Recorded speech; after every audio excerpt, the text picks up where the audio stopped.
சற்று முன் கிடைக்கப்பெற்ற மிக மிக முக்கியமான செய்தி ஒன்று வெளியாகியுள்ளது. தமிழக அரசியலில் தற்பொழுது பரபரப்பை ஏற்படுத்தியுள்ள மிக முக்கியமான தகவலை தான் இந்த வீடியோவில் முழுமையாக தெளிவாக நாம் பார்க்க போகிறோம். அதாவது தமிழகத்தில் திமுக ஆட்சி அமைந்து 4.5 ஆண்டுகள் முடிவடைந்த நிலையில் திமுக ஆட்சி அமைந்ததற்கு முன்பாக அமைச்சர்களது சொத்துக்களது உயர்வு, வழக்குகள் எண்ணிக்கை எத்தனை, தற்பொழுது ஆட்சி அமைந்ததற்கு பிறகு திமுகவின் அமைச்சர்களது சொத்துக்களது மதிப்பு, அவர்கள் மீது பதிவு செய்யப்பட்ட வழக்குகள் என்ன என்பதையும் இந்த வீடியோவில் முழுமையாக தெளிவாக நாம் பார்க்க போகிறோம். தமிழக அரசியல் களத்தில் பரபரப்பிற்கு தற்பொழுது பஞ்சமில்லை. ஆளும் திமுக அமைச்சர்கள் மீது அடுத்தடுத்த ஊழல் குற்றச்சாட்டுகளும் சட்ட ரீதியான விசாரணைகளும் பாய்வது தமிழக மக்களிடையே ஒருவித கேள்வியையும் எழுப்பியுள்ளது.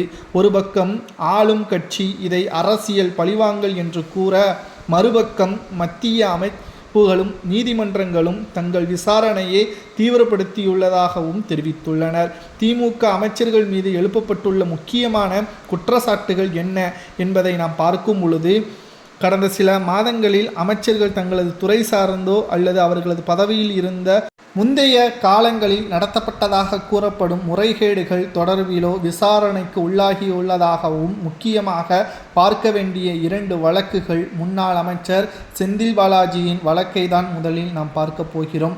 இவர் போக்குவரத்து துறை அமைச்சராக அதிமுகவின் ஆட்சியின் பொழுது வேலைவாய்ப்பு வாங்கி தருவதாக கூறி பணம் பெற்றதாக கூறப்பட்டு பண பரிமாற்ற வழக்கில் அமலாக்கத்துறை அதிகாரிகளால் கைது செய்யப்பட்டார். நீண்ட நாட்களுக்கு பிறகு இவருக்கு நீதிமன்றம் மூலம் ஜாமீனும் கிடைத்தது.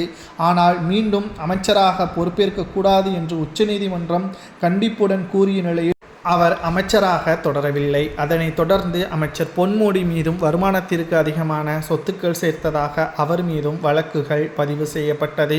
மேலும் திமுக ஆட்சி அமைந்ததற்கு முன்பாக அவர்களுக்கு சொத்துக்கள் ஏற்கனவே வருமானத்திற்கு அதிகமாக இருந்ததாக நீதிமன்றத்தில் வழக்கு நடைபெற்று கொண்டிருந்தது. ஆனால் ஆட்சி அமைந்ததற்கு பிறகு கூடுதலாக பல கோடி சொத்துக்கள் சேர்த்து வைத்திருப்பதாக புதிதாக வழக்குகளும் அமைச்சர் பொன்முடி அவர்கள் மீது முன்வைக்கப்பட்டிருக்கிறது. பொறுமையாக இருந்து பார்க்கலாம். இந்த 4.5 ஆண்டுகள் முடிவில் நீதிமன்றத்தில் வழக்கில் இருக்கக்கூடிய அமைச்சர்களது வழக்கின் தண்டனை உறுதி செய்யப்பட்டால் என்ன தண்டனை வழங்கலாம் என்பதை பொதுமக்களாகிய உங்களது கருத்துக்களை மறக்காம கமெண்ட் வாயிலாக கூறுங்கள்.